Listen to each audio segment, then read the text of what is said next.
ব্লাউজের গলা কিভাবে বড় করব। আমার একজন বন্ধুর কমেন্ট, তো কমেন্টেরই রিপ্লাই আমি তোমাদের দিচ্ছি।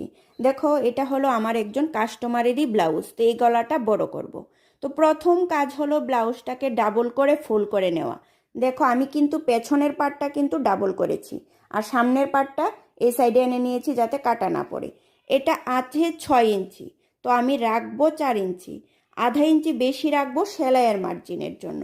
আর সম্পূর্ণ গলাটা কিন্তু আমি কাটিং করব না, শুধু খালি ডাউনটা কাটিং করলেই কিন্তু আমরা ব্লাউজের বড় গলার শেপটা পেয়ে যাব।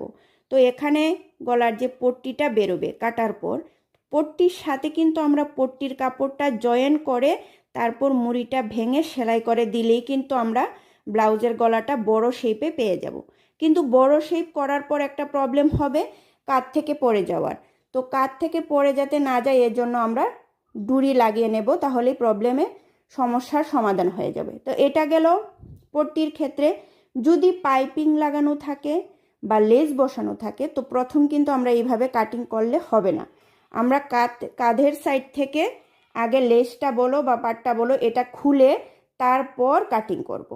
কাটিং করার পর কিন্তু আমরা গলার শেপে মুড়িটা ভেঙে কিন্তু আমরা আবার লেসটা বসিয়ে নিলেই হয়ে যাবে। কিন্তু আমরা যে আগের যে লেসটা খুলেছিলাম, এই লেসটা কিন্তু আমরা আর ব্যবহার করতে পারবো না, তখন লেসটা ছোট হয়ে যাবে। আমরা কিন্তু নতুন লেস কিনে তারপর কিন্তু বসাতে হবে। খুবই সুন্দর আর গুরুত্বপূর্ণ একটা টিপস তোমাদের বলে দিলাম। আরও কিছু জানার থাকলে অবশ্যই কমেন্ট করবে।